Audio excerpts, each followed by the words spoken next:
Bonjour chers élèves de la 6e année de l'école Rossignol. Nous sommes jeudi 23 avril 2020.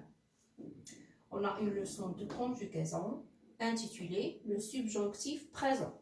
Aujourd'hui, on va voir comment conjuguer les verbes du deuxième groupe et troisième groupe au subjonctif. Faisons d'abord un rappel. Alors, comment on conjugue un verbe du premier groupe? J'ai donné l'exemple de traverser. Suivez avec moi, bien sûr, toujours le subjonctif est précédé par une expression comme par exemple il faut que, j'aime que, je veux que, etc. Voilà. Que je traverse, que tu traverses, qu'il traverse, que nous traversions, que vous traversiez, qu'il traverse. Regardez les terminaisons, j'ai entouré les terminaisons. Alors, ce sont les terminaisons du présent, le présent de l'indicatif. Seulement, avec nous et avec vous, on ajoute les terminaisons de l'imparfait. Maintenant, on va voir comment forme-t-on le subjonctif présent avec un verbe du deuxième groupe. Suivez s'il vous plaît. On va prendre l'exemple finir, le verbe finir. Qu'est-ce qu'on doit faire? Je vais le conjuguer au présent de l'indicatif avec la troisième personne du pluriel. Qu'est-ce qu'on obtient? Ils finissent. J'enlève ENT et j'ajoute au radical qui reste E pour je, ES pour tu, E pour il, IONS avec nous, IEZ avec vous, ENT avec il avec S ou bien elle avec S. Et voilà, on va conjuguer le verbe finir au subjonctif. Regardez ce radical, le voilà avec ses terminaisons.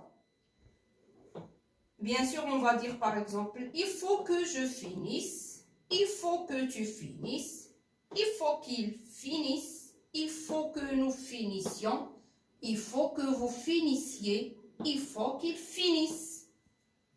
Alors, comme terminaison, regardez les terminaisons du présent, mais avec nous et vous, on a l'imparfait. D'accord? Comment peut-on conjuguer un verbe du troisième groupe au subjonctif présent? C'est la même démarche. Suivez avec moi, s'il vous plaît.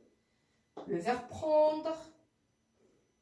Je conjugue le verbe prendre au présent de l'indicatif avec la troisième personne du pluriel. Qu'est-ce qu'on obtient? Ils prennent. J'enlève ENT et j'ajoute ces terminaisons. D'accord? Qu'est-ce qu'on obtient au subjonctif? Regardez. Alors, voilà le radical. P-R-E-N-N. Et j'ajoute les terminaisons. Que je prenne. Que tu prennes.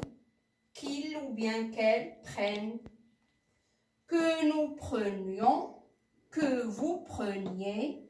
Qu'ils prennent. Vous avez les terminaisons du présent, mais attention, toujours avec nous et vous, on fait l'imparfait. Regardez, c'est l'imparfait. En général, c'est comme ça qu'on forme le subjonctif, soit pour les verbes du premier, ou bien deuxième, ou bien troisième groupe. Et bien sûr, c'est une formation valable aux verbes normaux. Comme toujours en français, il y a des cas spéciaux, ça veut dire des exceptions. Alors, je vous dis quelques verbes, bien sûr les verbes plus fréquents, ça se conjugue d'une autre façon.